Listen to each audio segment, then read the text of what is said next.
All right, well, welcome back to the channel. My name is Kevin. I'm Tarsha. And this is, of course, Conversations with the Crawleys, where we have conversations about faith, family, relationships. And we do recaps, reviews, and commentary on some of our favorite shows. This one is all about Love Match Atlanta. So if this is your first time checking us out, we'd appreciate a follow, subscribe. We'd appreciate a like. We'd appreciate you hanging out with us in the comments. And share. And sharing. And if you are one of our faithful KT squad, welcome back. Good to see y'all. All right. So this is what we found out the next to last episode of this season. Right. Of this new show on Bravo. Right. Love Match Atlanta. So we pick up with Shay, who is middle class matchmaking. Right. Right. Hey. She's got a new client, Shanta, who is, I guess, one of her sorority sisters as well. Correct. And she's been married in the past, but she decided that she needs to, she's ready for love. She's ready for love now. She wants an average man with medium self-esteem. I've never heard of that. This is my first. I have never heard of anyone asking such a request. Yes. So either you have low self-esteem or it's high. I don't know anybody with in other words, I'm going to kill myself today, but tomorrow I might not be. I'm okay. I'm okay. I mean, I'm a basic guy. Humility? I don't know. I don't know what that is. He ain't dealing with rejection. That's a good thing. Right. But he ain't expecting a lot in return. Right. So, but she talks about she makes six figures from her main job, right? Her main role. And she has 2 homes. So she wants somebody that is on her level financially, but not stuck up. I just don't understand how that's medium. How you in the middle if you making 6 figures? Well, I mean, I think what she's trying to get at is that she wants someone who's down to earth, who doesn't necessarily let the money make them act and respond a certain way. That's kind of what it sounds like what she's getting at. Oh, is that what she's getting at? That's what she's getting at. So okay. I thought she just didn't want nobody to outshine her. Well, considering that she talks about she smells her man's urine and can tell any changes in him because of that, it don't sound like she... There's a lot going on. I mean, I don't think I could be a matchmaker because I'm like, you want too much and you're not realistic. Yeah. So she sounds like, she needs a matchmaker because she might not be doing well on all. Matchmaker, make me a match. Yep. All right, so then in Buckhead, we're just calling out random Atlanta area. Joseph and Paris are basically, they have a post-date follow-up with Kiana, who was the comedian that we met a couple of episodes back. Correct. And that one didn't work out, right? No. That one didn't work out. He talked and talked and talked all about himself. Yep. So she didn't get opportunity to tell anything about herself. And it looks like they, this time Joseph, he went off grid. Yeah. He didn't use anyone in their database or vetted. He found somebody. Didn't do any algorithm search or anything like that. You at the corner. You want to go out on a date? Zeus. Hey, Zeus. That's the brother's name. Right. Zeus. You want to go out on a date? You want to go on a date? I got somebody for you. She'll probably make you laugh a few times. Right. And again, he was like, well, do you like the muscles? And she's like, I'm over muscles, And she was like, he's cute. Right. She's like, he's attractive, but it wasn't a good fit. And he did really spend time asking me questions. We were having a good conversation, but he was 20 minutes late. Yeah. I mean, it doesn't make a good first impression, especially if he doesn't have a very good reason for being late. Right. So she was just like, And now I'm about to go back on tour. So you're going to have to wait till I come back. Yeah. So they put her contract on hold, basically like, look, when you get back, let us know. We'll find you somebody else. Maybe we'll find Hercules for you. Or right. Odysseus or Dionysus, whatever. Just start naming Greek gods. All right. And then Ming, who is the interracial matchmaker, one of her former clients, Tiana, who she matched, I guess, 6 years ago, shows up, and she's now engaged. Yes, and looking for a gown because Ming does gowns too. Yep, Ming is like, look, I'm gonna have a one-stop shop. I wouldn't be surprised if Megan goes ahead and gets her law degree so she can do divorces too. 'Cause she's like, Shut up. that's full cycle. Listen, that's full cycle. Get them connected. They get married, get them the wedding dress, and then when they divorce, you can do that too. Full cycle service. Wow. Well, she's trying to find her dress. But Ming only go have model sizes. And we're talking about petite model sizes. And Ming was like, I'm gonna have to get some more dresses that look more fuller for my clientele. I got big butts in it. I mean, Tiana has she's blessed in the back. Right. She blessed in the back. She's blessed, right? So, right. So she's like, well, we're gonna have to customize your dress. So we customizing 30,000. Cha-ching. Listen. Me gonna pay $1,000 for that dress to be made. And then she gonna go ahead and put the rest in the bank. Let us know, because I the way we approach, granted, we got married, we were just out of school, right? And so we had a budget. We had a budget, right? Real low budget. Yeah, it was okay, because Right. for us, the way we viewed it was the important part was after the wedding. Right, and not the wedding to spend overly spend or be in debt. I personally can't see spending $30,000 for a wedding dress. Listen. That's gonna be on for a few hours, and then we're gonna try and get you out of it. If her client is spending over 10 grand to be matched. That's true. She did say her clients go up to 100,000. So right. So that's pennies. More power to them. Listen. That's pennies. So, like she said, business is booming. Yep. So, like I said, get that law degree. Might work out for you too. All right. So then Joseph and Paris, they left Buckhead, and they're now over at in Dunwoody. And just pulling random names. They're having breakfast, right? But right. she's exhausted, right? Right. She's like, I'm so tired. We've been working really hard, and it's good. I want us to have some downtime. Right. She's really trying to explain to Joseph, like, look, I want us to stay connected. I know you're trying to get your grind on, keep business going, and the phone rings. Joseph's phone rings. Yep.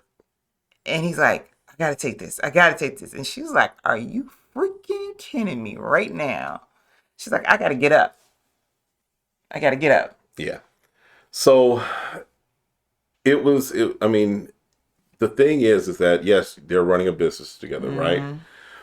But you have to have those times where you don't, even with us, with all that we do, we make sure when we're out, for our date nights, we don't talk about business. We don't talk about some of the other things that are going on. We focus on each other. Don't talk about kids.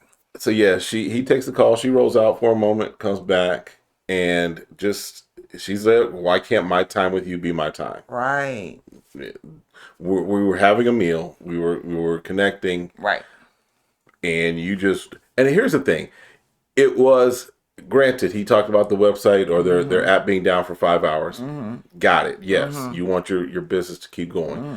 But you have a chief technology officer. That's what he called him.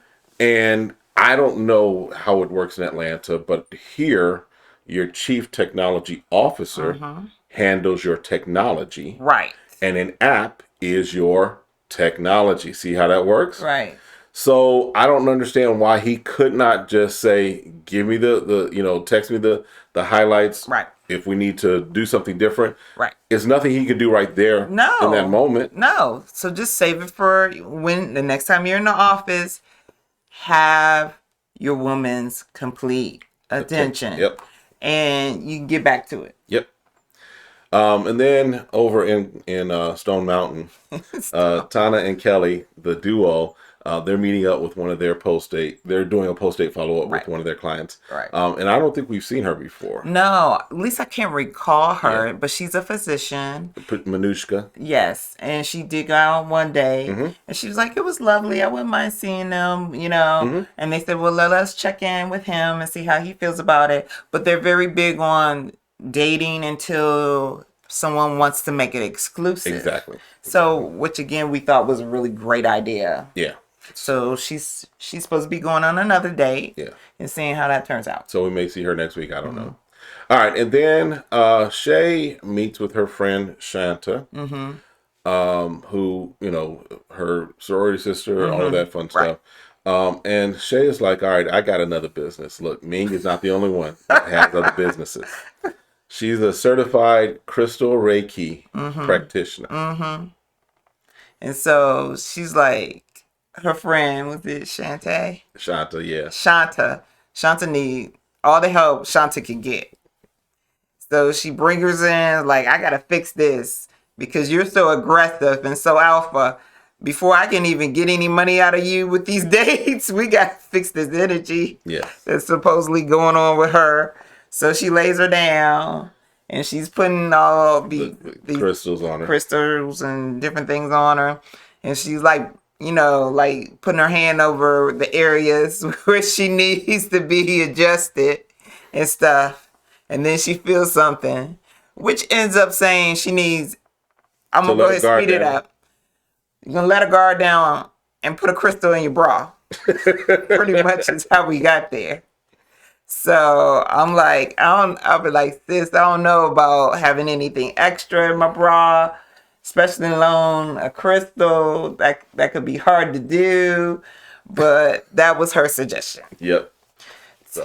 For her to get to a place where she needs to let her guard down. Yeah. But it sounds like she might need to talk to somebody. Yep. And really figure out root issues. She was previously married. And every woman has had their guard up because they don't want to be hurt before. So, what she needs to work on, and getting her through that hurdle. And if the rock in the bra works, okay. All right, so How about that? you're not putting crystals. I don't have room to be putting anything extra in my bra. Good answer. All right, so the duo meet because Kelly has to kind of talk through the ultimatum that she got from Chris. Right. And Chris, if you remember, is her boyfriend who lives in Detroit. Right. And it's like, I am not hitting up the Atlanta streets. I'll come visit you. Right. But if we're going to continue on, you move into Detroit. Right. We going to hang out on 8 Mile. 8 Mile. Yeah. I think I think she's been really put in a hard place. Yeah. Because our understanding from her story is that they talked about this before she moved to Atlanta. So I don't understand where the conversation did not come up about how he cannot move to Atlanta.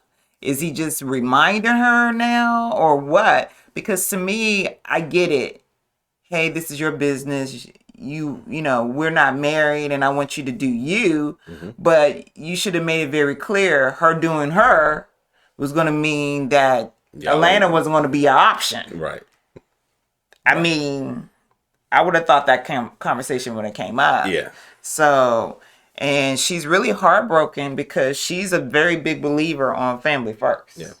And Tana's like, I'm not a solopreneur. Right. We are the duo. I don't know if you understand, but that's the marketing that we do. Right. Duo means two, right? Duo does mean two. So we're gonna have to figure this out. Right. The business is growing and it's taking off. Successful there. Right. So and then there is Shay, I guess, has another networking event. Kind of a masquerade ball. And Joseph and Paris are in the car. On their way to the event. Over there. Right. And Paris is driving. And she's like, I don't even know why I'm really driving. Right. And Joseph is sitting there with his laptop trying to do work. Right. And she's like, we can't even have a conversation on the way there to the event where we're just talking and relaxing. Because if it's a mingler where you're meeting, other singles to put in your database, save it for the event, pretty much is what she's saying. Right.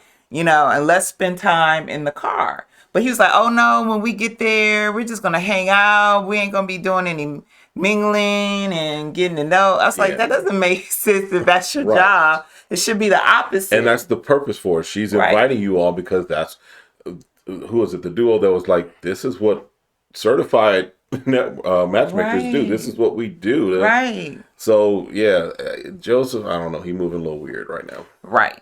So for someone who wants to get married and pop the question, he's not going to be getting no yeses. No. So so all of them start to show up at the event. Shay's friend Marquette, Marquette, I think is how you pronounce it. But Mark, he shows up. So that's the one that she went on the date. The duo had connected her with. Right. And he shows up, and she's of course like, I don't like to mix my business with my personal, so it's a little weird for her. Right. Got it. Right. But they seem to be, connecting really well, and everybody's getting to know him. And then Ming comes in. And then, first of all, Ming in her aside is like, yeah, I'm coming to steal her clients. It's like, no, you're not. But Ming, let me remind you, she's the middle class matchmaker. Right. Do you really want her clients? Because you get these clients that are $100,000. Right. Do you really want the $3,000 and $4,000 clients? Right. Is that really what you're wanting to do? Right. Exactly. So. So, and everyone's there saying, this is what we do. So how are you stealing anything? Right. So she gets there, and then she's like, I know you. I don't know your name, but I know you. He's like, where do you know me from? He's looking like, where do you know me from? So basically, Ming is like, yeah, he kind of slid into my DMs. Yes. And it's like, when did this happen? Was it before he was hooked up on a date? Right. So, and the producer's like, can you give some receipts? Go ahead and forward that over to us. And there was a receipt. There was a receipt. That was him smoking a cigar. Yeah. Nothing major, but. He just saying, hey, hi. She's like, I'm married. I mean. Okay. Okay. Well, we'll see, because we still ain't seen your husband. Well, that's true. So, all right. So then Joseph is. Basically, Paris is having a conversation with some ladies at a table. Doing business, right? She decides to go ahead and do business, where he said supposedly this night was for them to hang out. So, Shay and everybody's like getting up and dancing. He's like, get your partner. And Joseph's like, oh, this is my time to get my partner so we can spend time together. And she was like, Paris was like, no. He's like, hey, Paris. Paris, come here. Like, so anyway, we have this great, amazing app. Right. Yeah. Right. I know you hear me. I was like, dude, you need to calm down. So then he comes over to her. Right. And tries to, take her to the dance floor. She's like, I'm not finished talking. I am talking right now. I'm still talking. You were dismissed. So then he gets upset. Right. And as Paris puts it, he has an adult temper tantrum. Right.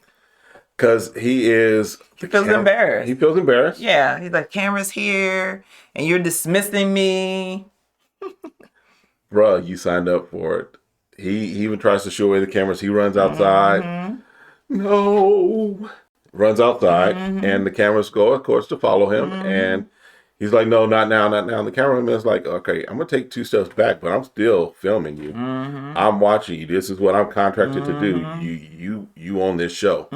We getting this footage. I can hear the producer in the air. Keep following. Keep following. Oh my God. You're going to have to explain this on the reunion special. Right. Yep. So yeah, he walks away, throws his mask down, and Paris is like, okay, and she goes back in. She's like, let me go ahead, and if we're gonna do business, let's see if we can get the business rolling. Right. So that was it. We'll see. Kind of again, next week is going to be the final episode for this season. Yes. The question is, will they get a second season? Right. I find it interesting. I like the aspects of seeing where people are matching Black love, right? And we've seen a lot of different aspects of that. So for them coming out with this, I feel like it's a great idea. It's a good idea. And it gives, single people an opportunity to say, okay, is that kind of like me? Is my list too long? And then how can they improve? Right. Improve, because we see that the matchmaker also tells them there's certain things you need to do. Exactly. So they give little tips on the way. So All right. Let us know your thoughts. Again, make sure you hit that subscribe button, hit the like, request notifications, and share. And we will see you next time. Have a great one. Be blessed. Bye.